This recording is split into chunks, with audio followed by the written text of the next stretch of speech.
சொன்னாலே ரொம்ப கியூட்டா அழகா இருக்குல்ல அப்படின்னு நம்ம எல்லாருமே நினைப்போம். ஆனா இந்த பாண்டா பத்தி இன்ட்ரெஸ்டிங் ஃபேக்ட் உங்களுக்கு ஒண்ணு தெரியுமா?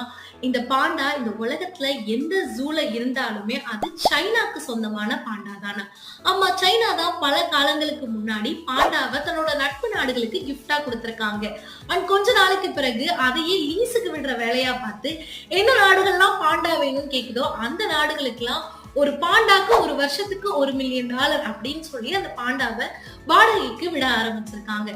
சோ இப்படி லீஸுக்கு விட்ட பிறகு ஒருவேளை அந்த பாண்டாக்கள் குட்டி போட்டா சில வருடங்களுக்கு பிறகு அந்த குட்டியையும் சைனா திரும்பி வாங்கி. சோ உலகம் முழுக்க 1800க்கும் மேற்பட்ட பாண்டாக்கள் இருந்தாலும் அந்த பாண்டாக்கள் எல்லாமே சைனாக்கு சொந்தமானதுதான். சோ உங்க ஃப்ரெண்ட்ஸ் யாராவது பாண்டா மாதிரி கியூட்டா இருக்காங்க அப்படின்னா, hey man, you belongs to China அப்படின்னு இந்த வீடியோவை அவங்களுக்கு ஷேர் பண்ணுங்க.